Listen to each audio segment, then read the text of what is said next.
This presentation on military training of remote viewing skills by telling you who I am and why it is that I'm going to be telling you all of this. Then we'll cover some of the background of the Army remote viewing effort.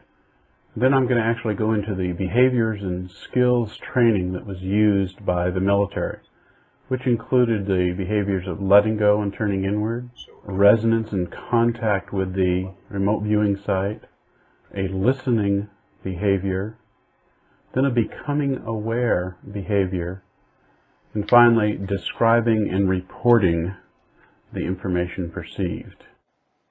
Let's go back to the 1970s and get started here.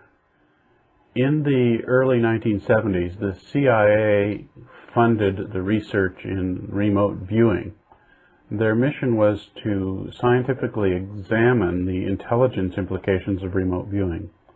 You see, the CIA had collected information around the world about the Soviet and East Europeans doing millions of dollars of research every single year on psychic functioning, and it was concerning intelligence applications because it was funded by the KGB. Now, it's very difficult to find out what the results of their actual tests were, at least back in the 1970s. The CIA paid U.S. researchers, specifically Stanford Research Institute, to duplicate the research projects to find out what results might be. And so their contracts with Stanford Research International involved some well-known psychics, well-known today, Ingo Swann and Pat Price, among others. Moving forward in time to the late 1970s, the U.S. Army became interested in remote viewing because we were presented with a question in security of how do we protect ourselves from this Soviet remote viewing. If the Soviets do have a program, an intelligence program in remote viewing, how we're supposed to protect ourselves from this. So I came up with the notion of training remote viewers, training them, and then assessing the security threat posed by remote viewing surveillance. I was in the U.S. Army, so this became a U.S. Army INSCOM, Intelligence and Security Command, and SRI program. It was called Project Grill Flame initially, and of course when it was finally canceled in 1995, it was called Project Stargate, and that's the way most people know the unclassified program now.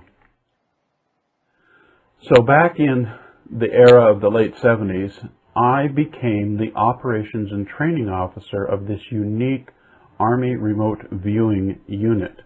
What did that entail? Taken from my official DA Form 67-8, as the operations officer, I was going to actually run intelligence programs, satisfy intelligence collection requirements using remote viewers. On the training side of the house, I was responsible for training individuals in this unique special intelligence collection technique and maintaining a level of the state-of-art of training. This is a very classified program, specialized program, and I was included in a special personnel program, the Great Skills program, so that I might be able to stay with this assignment for a prolonged period of time and not move from Army assignment to Army assignment like other officers did. So let's take a deeper look at how this all came about, how I developed a training program.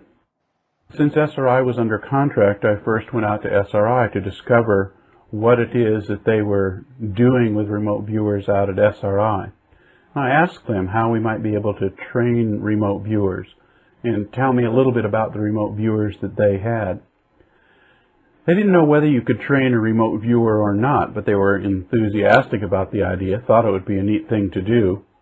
They said that their remote viewers were simply encouraged to draw or to sketch or to say 2 or 3 words about a perceived target. They didn't have any other guidelines or structure other than just getting into a room where they were left alone and asked the viewer to describe the site designated and perhaps sketch a little bit.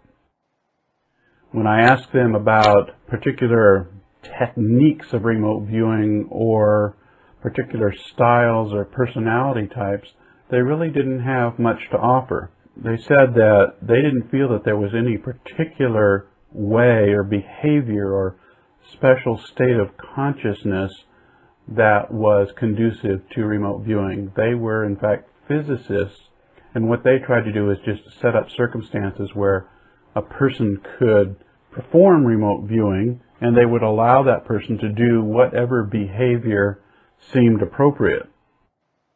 So I went on and looked in different organizations to find out what they were doing in remote viewing, and I researched the activities at the Psychophysical Research Laboratory, and they had a little different approach to remote viewing, a little different understanding. They felt that this very low-level psychic impression comes below our normal conscious awareness, that everyday life kind of screens out our perceptions of these very quiet psychic signals. And so they thought that if they could neutralize our physical senses, sort of disregard the outside world, that they might allow these rather quiet signals to come into our awareness. Now they proposed a method for doing that, to neutralize this, which they called the Ganzfeld. In this technique, the idea was to screen out the outside world, to neutralize the outside world, to quiet one's mind. But this wasn't limited to Chuck Honorton and other Ganzfeld researchers. This was the cornerstone of many traditional and Eastern meditation techniques to kind of separate yourself from the outside world. In looking elsewhere, I found that William Broad theorized a psi-conducive syndrome, a set of circumstances that really helped people perform psychically, and that would include, of course, remote viewing. This included a physical relaxed state, which we've discussed already, and a receptive attitude, a receptive internal perceptual processes. Other researchers have called this a twilight state of consciousness and connected with a brainwave theta state. He also thought that we ought to have some sort of a quiet environment, somewhat like the Ganzfeld researchers, but rather than use earphones with sound and something covering the eyes, he thought that maybe just a quiet place or quiet room to cut down on the noise. He also brought up the topic that the psychic task has to be important to the viewer. It can't be just the 300th card guessing game. It has to have some importance to the remote viewer. And that was all part of the psi-conducive syndrome that he came up with. We also studied the work of Stephen Schwartz, who used psychics, remote viewers out in the field, and was able to elicit information from them in a remarkable way. In looking at everything that I had read, everybody I'd talked to, it made sense that you had to kind of quiet your mind, alter your state of consciousness in some way to be able to do this thing called remote viewing.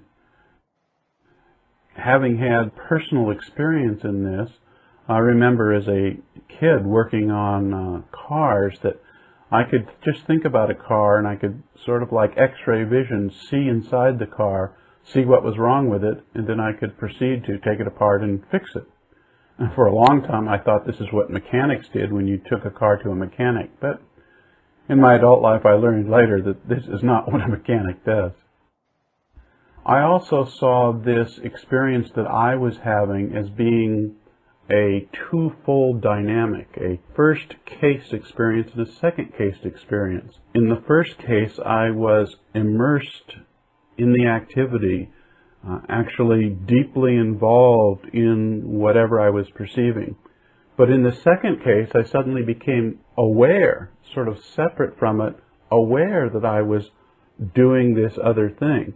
So it was as though when I would look at an automobile, I was absorbed and involved in the looking, and then later, in a second case situation, I would think about what I perceived, what I saw, and what meaning it had. So I saw this as a twofold process, at least by my own experience. By putting together my visit with Puthoff and Targ and a review of the literature and the other researchers, and my own personal experience, I began to form some sort of a remote viewing training plan. And it's from this perspective, way back in 1977, that I developed the Army's remote viewing training program. This was a very patriotic thing for me, because if my remote viewing training program was successful, we would be able to assess the security threat posed by hostile intelligence services using remote viewing surveillance. In my training program, I adopted a behaviorist approach because I had a graduate education in counseling psychology and was somewhat of a behaviorist myself. Surely remote viewing could be divided into discrete behaviors and then those behaviors trained using conventional learning techniques. The first of these behaviors has to do with letting go and turning inward, focusing your intention inward. It seemed to me that the act of remote viewing depended upon some sort of an interior perceptual state. It isn't as though you are opening your eyes and looking at something in the distance. It's find that information inside yourself. This reorientation of perception, this turning inward, can be brought about by several means. You can modify your body posture, lay down, get relaxed, or you can do certain things that become habits for you, that turns on this behavior of letting go and turning inward. One of SRI's famous remote viewers, Hella Hamid, had some remote viewing socks, and she would put on these socks, and that would trigger this behavior of letting go and turning inward.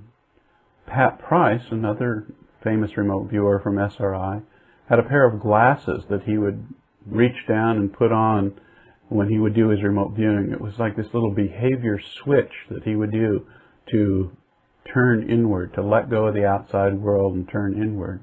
Later, Ingo Swann developed the coordinate remote viewing method, and he had people put their pen down on the paper to turn on or turn off this letting go and turning inward behavior. This state of turning inward may be accessed through different processes as well that we haven't talked about. Gene Lessman taught a concept of thinking about a sanctuary, a mental landscape that you thought about as being your sanctuary. And it was from there, from first obtaining this mental perspective of your sanctuary, this mental realm, that you then jumped off into the remote viewing process. Can you force yourself into this? Can you force yourself into letting go and turning inward? Not really. It's something that you have to allow to happen rather than force yourself into. Once you get into that, however, your perception, your idea of who and what you are changes. Under a normal situation, we integrate our sensual input from our five senses. We integrate our sensual input and define for ourselves mentally who we are, what we're doing, where we are, and so forth. This is called sensory integration. But in remote viewing, your first behavior is to let go and turn inward, and you become aware of all of time and space. So how do you define for yourself? What is your personal space, your personal identity, if you can perceive beyond the body? So there's a very interesting shift in awareness that takes place here. In this mental state, there is a change. There's a mental calmness. There's not the cacophony and mental chatter that normally goes on in the mind. Things seem to slow down. The transformation from our normal mental processes seems to turn to our autonomic nervous system.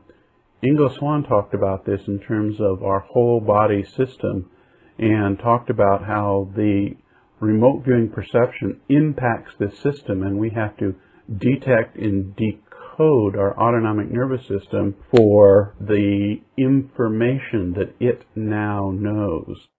The characteristics of this initial remote viewing state are also common to the twilight state that has been identified by other researchers, this internal state of calm. This letting go and turning inward seems to be something that's learnable. Once you experience it and realize that that's the state that you're after, you can learn how to get back there.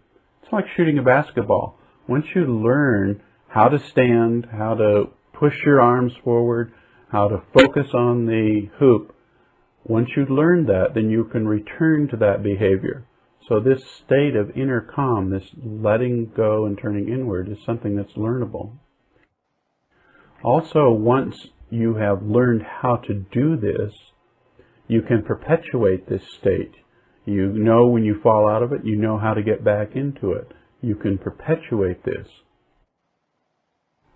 Teaching this, teaching somebody how to understand what this is, involves teaching how to relax and turn inward. There are methods that you can do this. There are concepts like yoga, concepts like meditation that address this issue.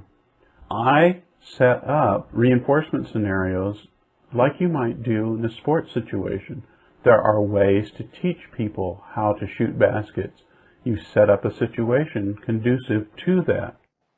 I provided these trainees with different materials and asked them to try out yoga, try transcendental meditation, try biofeedback, try the hemisync technique from the Monroe Institute, all with the concept of teaching yourself only one thing, teaching yourself how to relax and turn inward.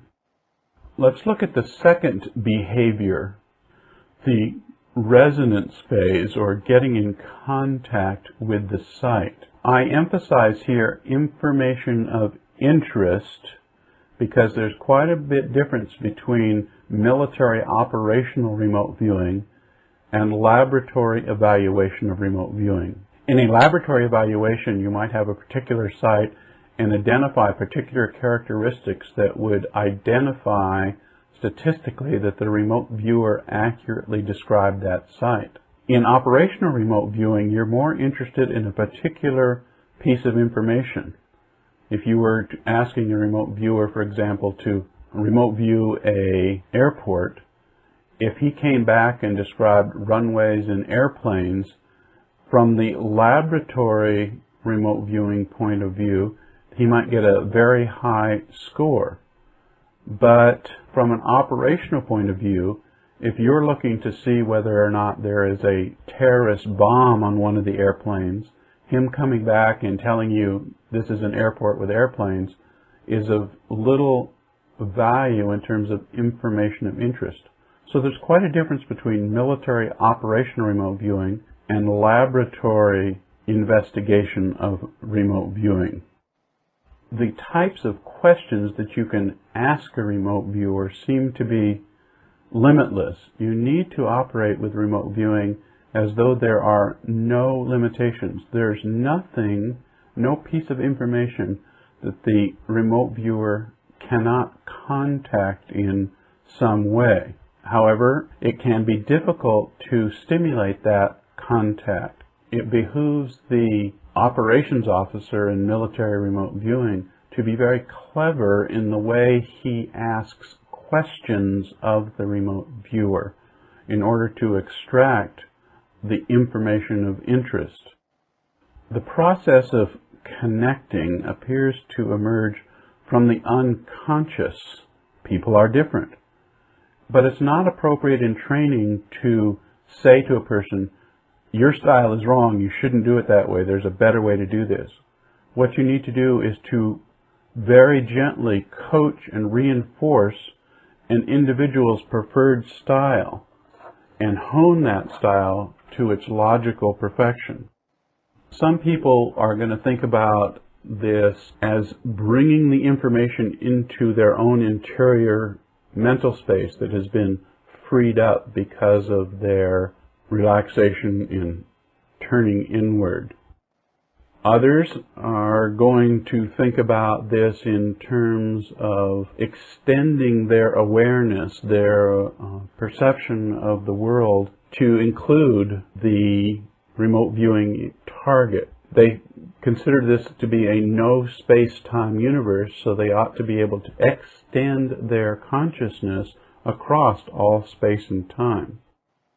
There's another view that perhaps you could tune into or resonate with the information of interest, and from there the target becomes part of who and what you are. You are at one with the target, and therefore you can simply describe yourself. It becomes a process of internal exploration when you see it this way. Teaching this contact behavior simply means that you'd have to pay attention to each individual's technique, each individual's style, and gently reinforce those elements of that style that provide for beneficial information. Imagine for a moment that you're going to teach someone how to play soccer. You're going to teach a little kid how to play soccer, how to connect with the soccer ball. The first thing you would do is to put the ball down right at their feet and have them kick the ball. And the better they do at kicking the ball, the more you tell them, oh, that's a terrific job, you did a great job there. And you might suggest, maybe point the toe or bend a knee. But generally speaking, what you're going to do is simply reward them when they have really good contact with the ball. And then you begin to make the task a little bit more difficult. You gently roll the ball at them and ask them to kick it again. Then you get them to move themselves, to approach the ball themselves and try kicking it. The teaching job here, the coaching job here, is simply to present a variety of opportunities, progressively more and more difficult, to get contact with the ball.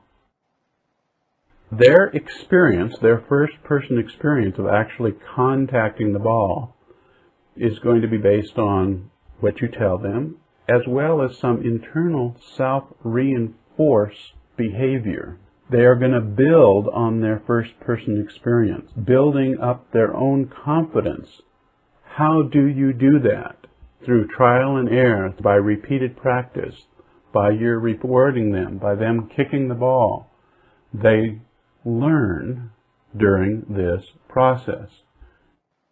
You might tell them that to visualize their foot kicking the ball, or others might like to see themselves flying across the field with the ball. Now, this isn't unusual at all. I mean, visualization in sports has become quite the thing. In psychotherapy now, they're using virtual reality to have people visualize anxiety situations as part of their psychotherapy. In training this contacting behavior, it's best to start off with a small step-by-step procedure. Just like you did in the case of teaching the kid to play soccer, you're going to get progressively more difficult, more challenging situations. And one of the best ways to start with remote viewing is in the simple SRI outbounder protocol. In this protocol, you would meet Russell Targ and Hal Puthoff, and then at the designated time, you would be taken off to a room, a sequestered room, with Russell Targ. And Hal Puthoff would go off towards some undisclosed location, approximately 30 minutes from the SRI headquarters in Menlo Park. You, back in the room with Russell Targ, would be asked to describe Dr. Puthoff's current location.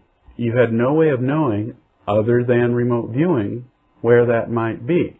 After this procedure, after you described the location, you were then taken out to the location so that you might review your perceptions and validate the accuracies and inaccuracies of your behavior. When you do this several times, you begin to learn from your natural adaptation what are successful modus operandi, successful mental processes which gave you correct information and those which did not. So this original SRI protocol is a very easy thing to do.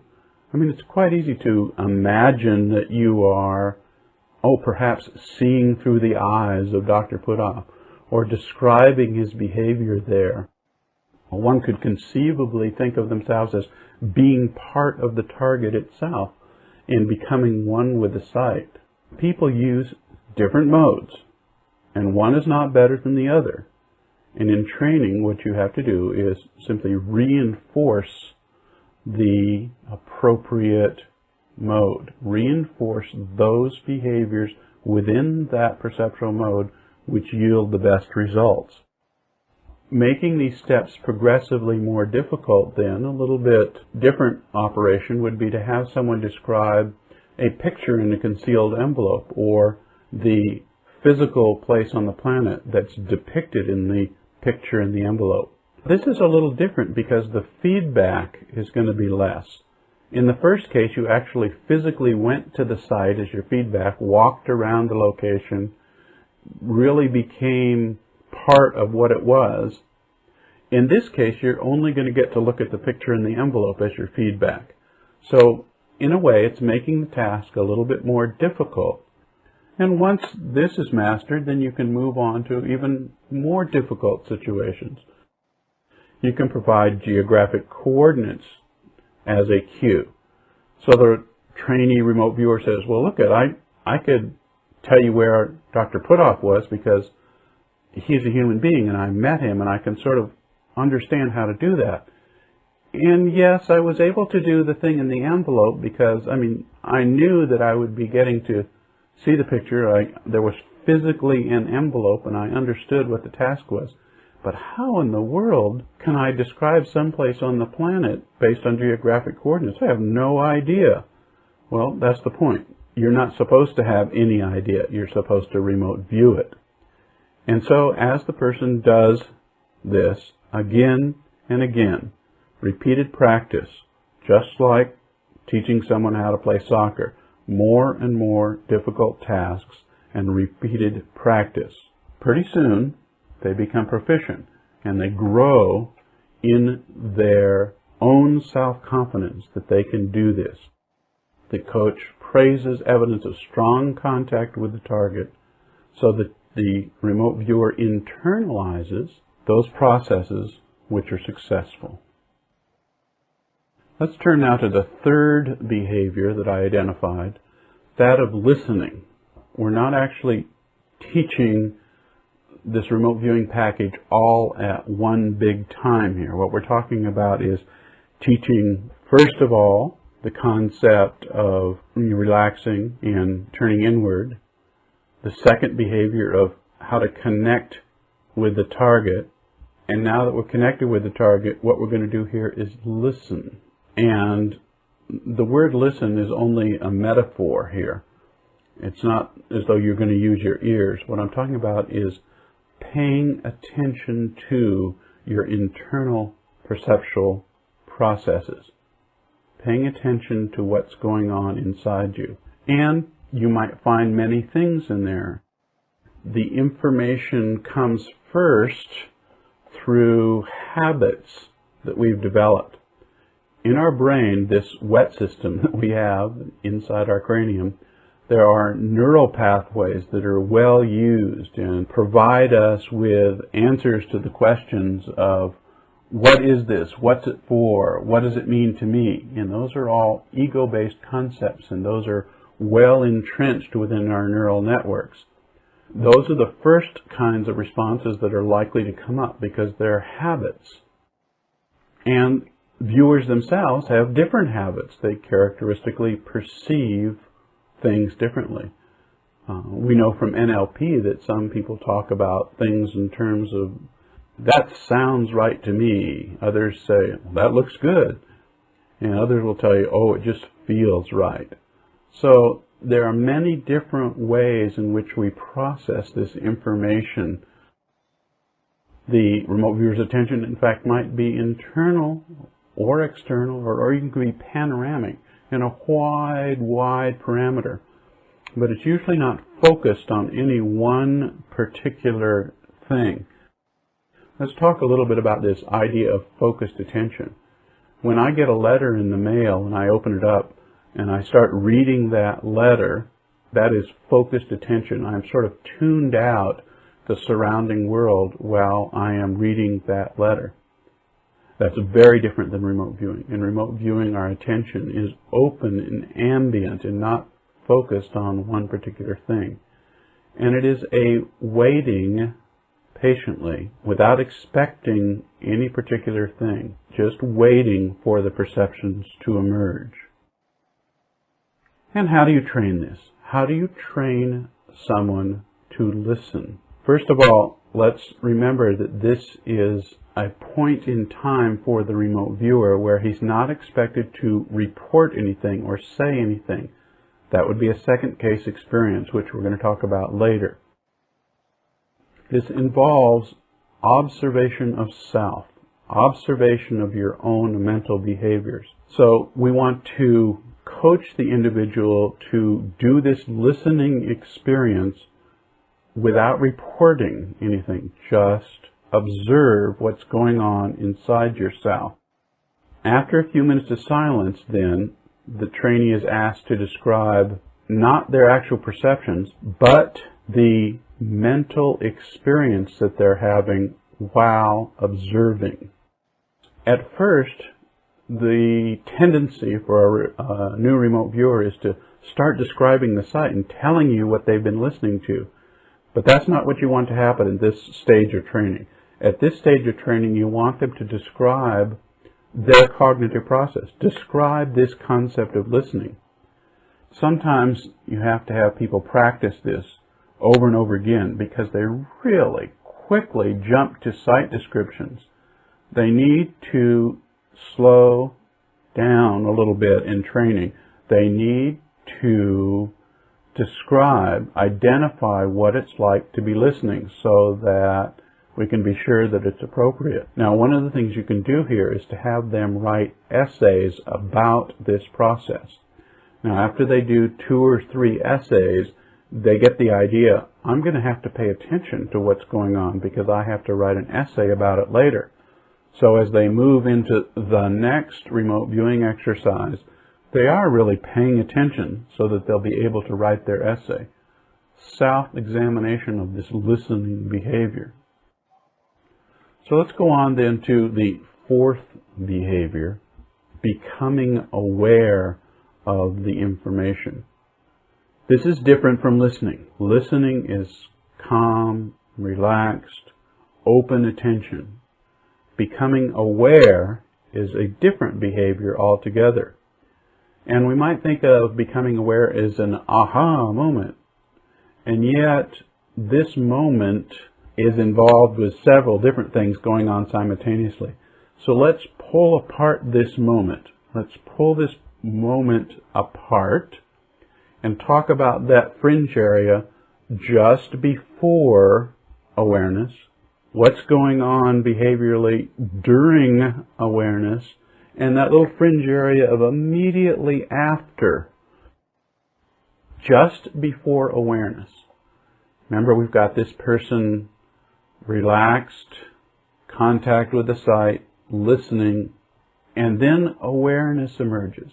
And just on this borderline, just before awareness emerges, there's a magical moment where you forget you are confined to your body. You forget where or when or who you are, ever so briefly. And suddenly, the information appears in awareness. Suddenly, in this dissociative flash, there is awareness of something while you've been listening all this time. Now, this information that you become aware of can be in many different forms. And remember, because this is right on the fringe or the cusp here, you drift back and forth between this pre-awareness and the awareness. Back and forth, drifting slightly back and forth. You might become aware of images, feelings, words, thoughts, drifting back and forth between contact with the site, dissociation, and awareness. But if you've gone through the process correctly, if you have gone through letting go and turning inward, contacting the site, listening, if you've gone through the steps appropriately, there's a sense of surety, a feeling of knowingness about this information. This mode of behaviors, this mode of simultaneous behaviors of becoming aware, the moment of awareness, includes an internal state that is very passive. It's important that it not be a proactive state where a viewer is wondering, I wonder if there is a car on the other side of that building, and he moves into that. I'm going to go find out if there's a car on the other side of the building. That would be a proactive state as opposed to a passive state.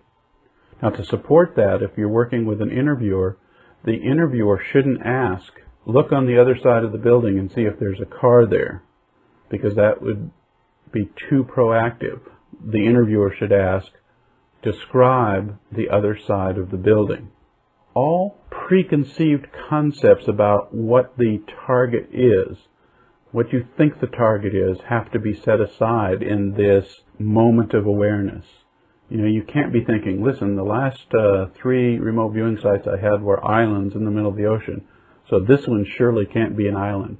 You have to not allow that mentation. You have to set aside any expectations. And again, I want to remind you that during this transition time, just before and just approaching, just getting involved in the becoming aware, there's a sensation of separation from your identity, a letting go of this ego state. Many of these perceptions that you're going to have are right on the fringe of becoming aware, and they aren't complete total packages of information. For example, you might have a fleeting impression of a red brick structure. That's an indistinct or vague impression. You don't know at this point, you haven't perceived at this point, whether that brick structure is a wall, whether that brick structure is a building, or whether that brick structure is a roadway. All you know, all you've experienced in becoming aware, all that you are aware of is a red brick structure. Research has shown that we really know this information, but on an unconscious level. There have been numerous experiments done with physiological tests, monitoring such things as brain waves or galvanic skin response, that reveal that an individual at some level is aware of the psychic information. They just cannot process it or become aware of it on a conscious level. So adapting the attitude that the remote viewer knows the target, they just are not aware of it yet, is the proper attitude. Ingo had this same concept in his training when he talked about the autonomic nervous system. The psychic signal impacted the autonomic nervous system, then you needed to detect and decode the information that has been impinged upon the autonomic nervous system. Again, let's get this down in terms of how you approach the process here. In this process of becoming aware, it is a flowing process, but understanding that you know, and the idea is to take it out of this knowingness, this unconscious realm, into conscious awareness. That is the becoming aware phase. We've talked about the moment just before, the moment during, and now let's turn to that brief period just after awareness. Because the remote viewer can do several different things. A viewer might, for example, discard the perception, either consciously or unconsciously. He might perceive a rose and say to himself in his own mental processes, oh, I gave my wife roses last night, so that's not part of this session. I won't say anything about that. Forget that rose. Alternatively, a remote viewer might grasp onto something emotionally. He might remote view a site and say, oh, well, this is so sad, this is terrible. And this is going to disturb his ability to listen to what goes on. So attaching emotions or turns off, disturbs the listening process. Now, the worst thing that can happen in this part of awareness, this just after the post-awareness phase, is that the viewer can try to recognize the target, which is not the purpose of remote viewing. In this case, the viewer might say, I see two huge inverted horseshoes, and immediately say, oh, I know what that is. That's McDonald's. Yeah, that's McDonald's. And that is going to obviously interfere with his perceptions. All of these cognitive processes, repression, attaching it to emotions, or seeking to recognize or understand the target, have the effect of trying to fix up your perceptions. And that is going to taint, is going to destroy the purity of the information. So what do we really want to do? In training this, what do we really want to encourage the remote viewer to produce? We want simply in this awareness phase, we want the remote viewer to accept the perception. That's all. Just accept and trust the perception. It's going to develop on its own. It's going to blossom on its own. The perception of a red brick structure is going to, on its own, evolve into the brick building, or the brick roadway, or the brick wall. As part of the remote viewing process, it's not necessary to repress it, to get attached to it, or to even recognize or interpret it. In teaching this unique behavior, this unique awareness behavior, it involves the trainee in reinforcing only those behaviors which provide us with the information of interest.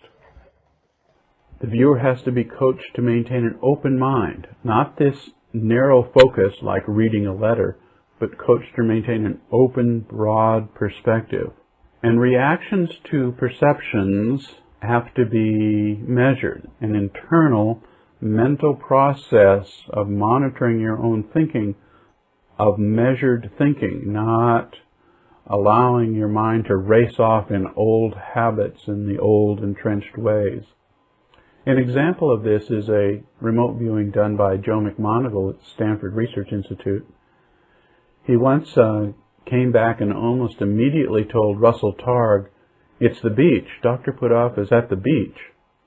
And Russell very wisely said to him, "Well, Joe, tell me what it is that you're perceiving that tells you that. Do you smell the ocean?" Joe said, "No." "Well, do you hear the sound of surf?" "No."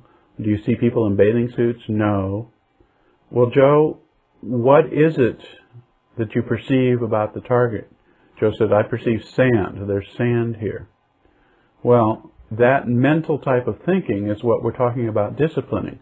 As it turns out, when they went out to the site to find out where Dr. Putoff was, he had gone to a brickyard, and there was a huge pile of sand for mixing up the mortar and so forth, and Dr. Putoff had climbed up on this pile of sand. Letting your mind run away with itself rather than maintaining a measured discipline of mental activity is going to get you in trouble. We talked about doing essays before, and in this case we want them to write an essay about this becoming aware phase. Again, what we're doing is slowing down this process so that they can become aware of what's going on in their own minds, of their own world inside them, with the goal eventually of making a good remote viewer. Note that these essays are not about what they perceive in the awareness phase, not about the target itself. It's about their own mentation, an essay about their own mentation. So in the beach example I just talked about, the essay might include, well, I perceived sand and I remembered feeling the sand underneath my feet when I went to the beach last week, and so I immediately thought, oh, this is the beach, it's just like the beach. So that's the way he would write his essay, and he would learn from that. The teacher would help, the coach would tend to reinforce and accent those behaviors, show the person through their own self-examination what were successful strategies and what were unsuccessful strategies. Let me say a little bit more about this idea of becoming aware.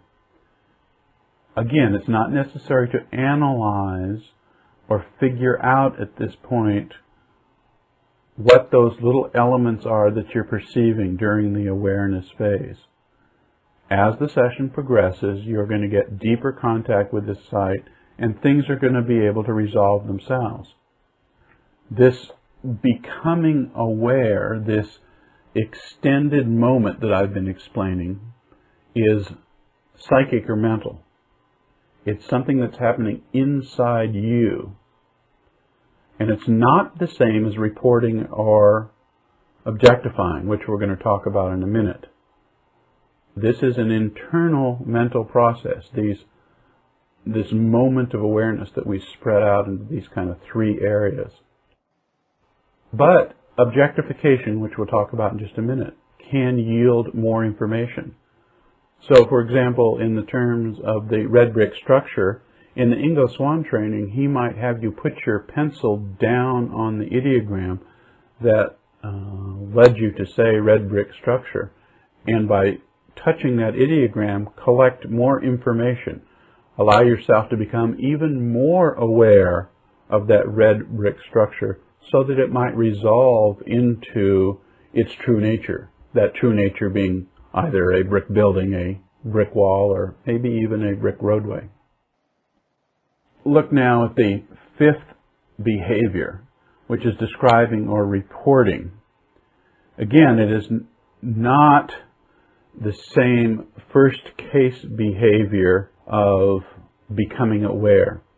Remember how I talked about there's this sort of immersion with the target where you're all wrapped up in the actual experience of the target itself, and then separate from that there's this experience of describing what that experience is like. So it's a second case sort of experience, different than the awareness phase.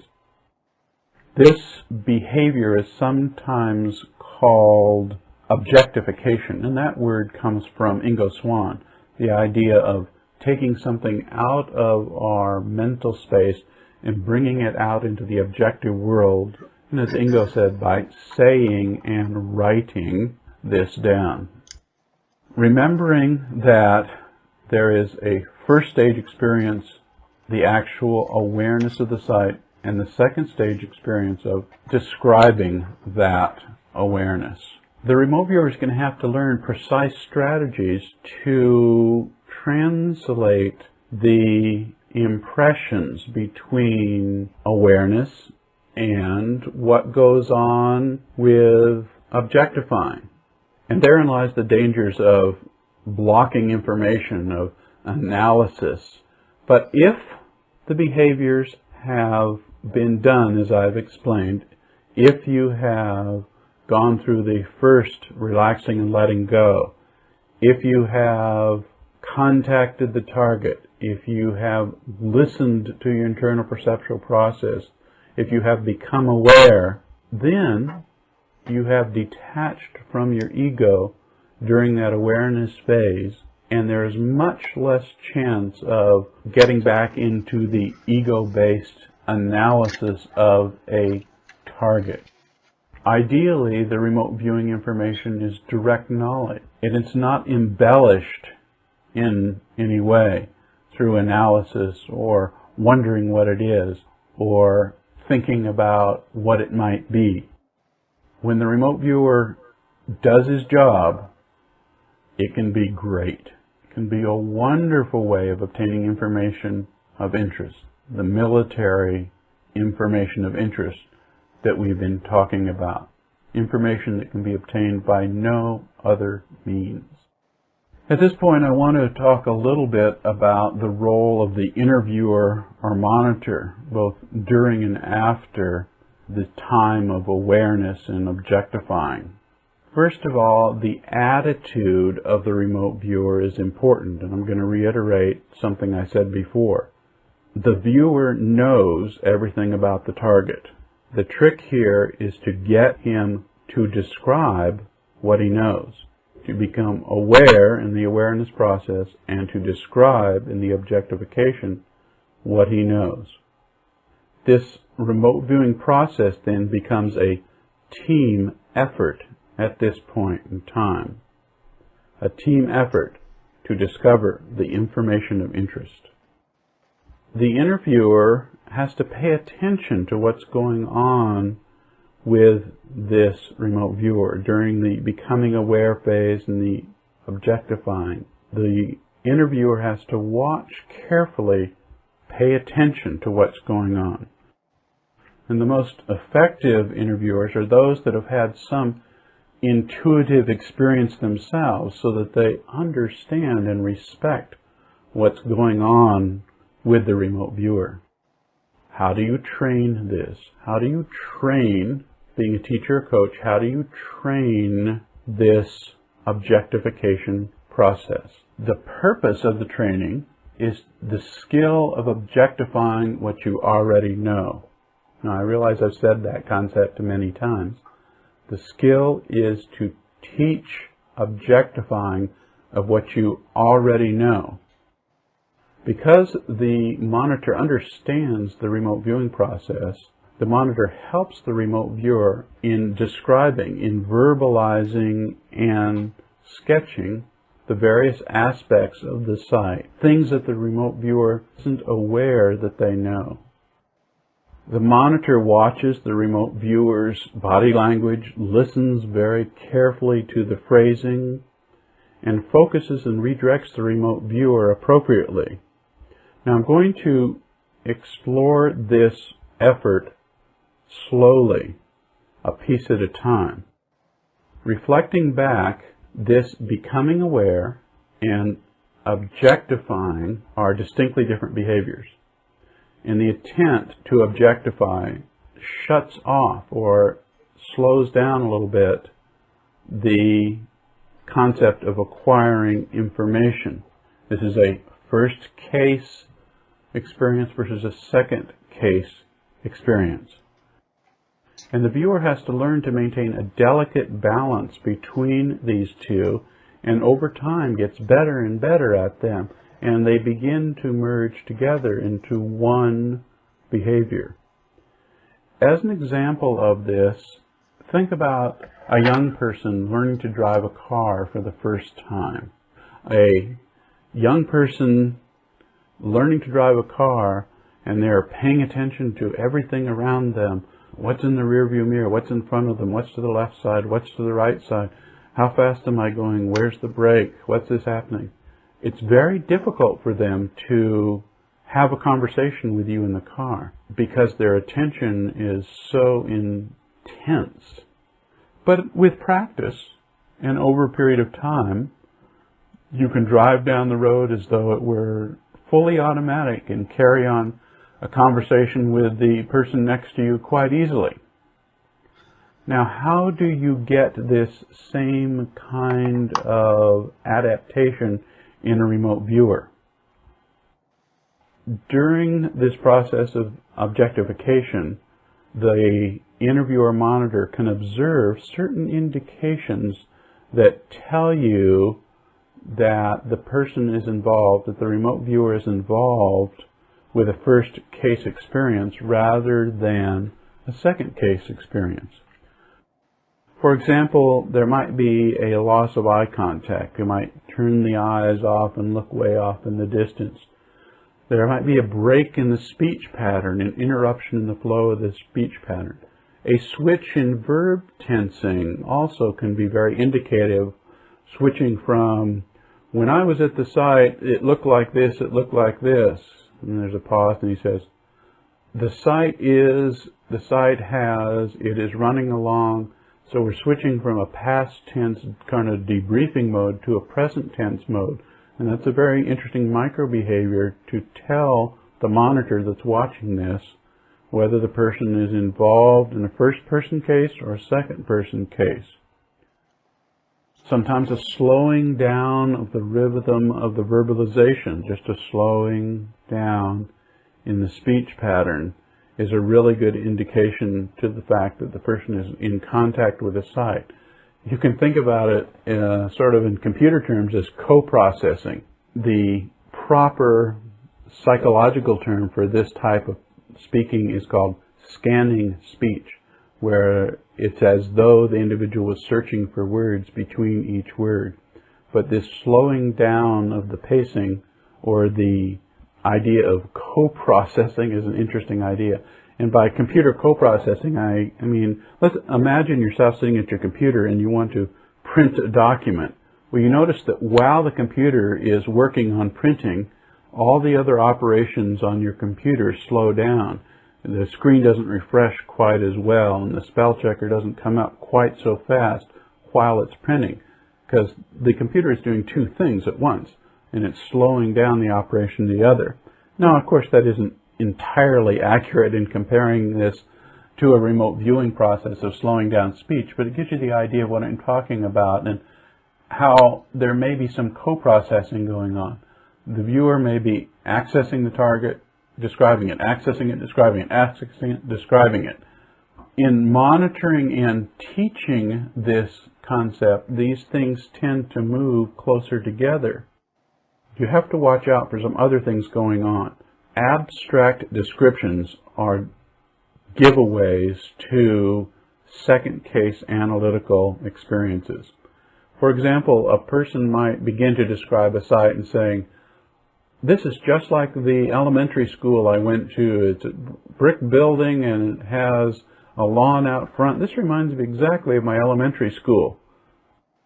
The use of those kinds of similes and conditional judgments are in fact indicators of incorrect, inaccurate remote viewing information.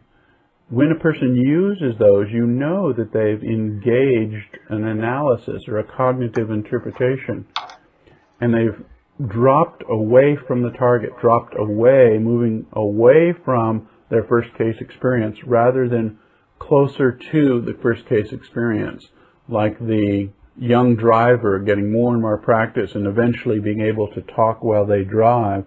This is a moving away from that. The teacher or the monitor cannot induce words either, because this can slow down that process between first case and second case experience. They have to ask questions in an Ericksonian eliciting style without being directive or without suggesting to the remote viewer perceptions or words to use. As sort of a ridiculous example, the remote viewer might come back and say, a very tall structure in a city. Well, the remote viewer has described all that they know about the target at that point, and it is very inappropriate for the monitor to come back and say, tell me more about the Empire State Building, because they have just introduced a tremendous amount of noise into the system. So you have to use an Ericksonian style, an eliciting sort of this. You might say, in this case, tell me more about this tall structure you're perceiving. Just like the young driver learning to drive and talk at the same time, there's a great need to practice to get these two behaviors, the reporting, objectifying behavior, closer and closer to the first case behavior of awareness. Sometimes it's really hard for people to get these things together rather than separate them further and further. The monitor can be very helpful in promoting the uniting of these two behaviors, the awareness and reporting behavior. During the objectification phase, the interviewer provides, first of all, a sequence of structured moments where the viewer accesses the target. Now, this is done by appropriate questioning by the monitor. He's providing very specific windows for the viewer to access the target and get in contact with the information of interest. Secondly, the structure imposed by the monitor allows for equal units of time for actually objectifying and describing. And so as the remote viewer moves back and forth, shifting back and forth from these two behaviors, they eventually become closer and closer together. If during this process, however, the remote viewer loses contact, the psychic link to the site, many times they can reacquire the site through self-cueing techniques or through monitor cueing. Now remember back when I talked about Pat Price and his glasses? The way he would reacquire the target was just to slip the glasses back on his face. And that was a little behaviorism that learned to be his trigger to do the remote viewing. Ingo's style of putting your pencil down on the paper was a way of triggering access to the target. And for some people, just taking in a big breath and letting it out, a nice big sigh, is a good way to get back on to the target. And also the monitor can cue you back onto the target if you lose it. So what we're trying to do is to get these two behaviors to come back together. This idea of accessing information about the site and then objectifying that information. We want to bring those two behaviors closer and closer together. And the more they become unified, the more accurate the information is, the more accurate the remote viewing. What it all comes down to, however, is the learning process of remote viewing, the teaching, the coaching of remote viewing has to do with setting the stage. The most talented basketball player is never going to blossom unless you take him and put him on the basketball court, let him shoot the ball, put him on a team, challenge him, and hone his skills. Get rid of old habits that they have by praising and reinforcing appropriate behaviors. And it's the same thing with remote viewing. You have to take the remote viewer, the talented remote viewer that's out there in the population, and put him into a situation where he performs as a remote viewer, challenge him, eliminate his old habits by praising and reinforcing beneficial behaviors. The student soon realizes that their perceptions go far beyond those of their physical body. And the implications of that are amazing. Now let's review this concept of military training of remote viewing skills. Back in 1977, I saw remote viewing as a series of behaviors, and I thought that you could train those behaviors using conventional reinforcement techniques.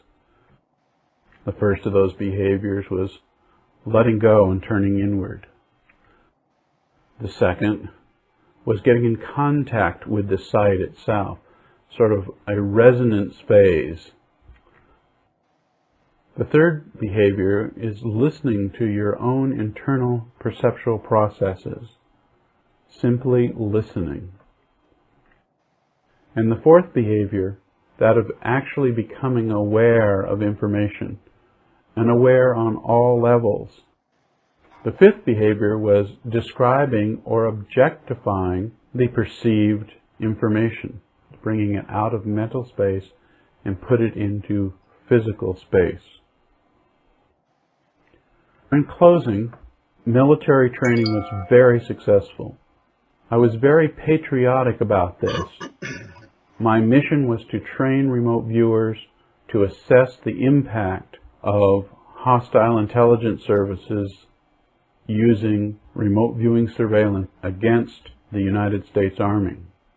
And it was a very successful effort. Later on, these same remote viewers were tasked to conduct intelligence collection missions themselves. During my tour of duty with the unit, I conducted 122 operational missions, consisting of many hundreds of separate remote viewing sessions with a number of individual remote viewers. But due to security restrictions that are still in place, I cannot describe the detailed results of specific operations. According to the official logbook, however, during my tour of duty as the Operations and Training Officer, 47% of the operational projects I conducted were rated by the tasking agencies as being of intelligence value. This was a very successful military operation.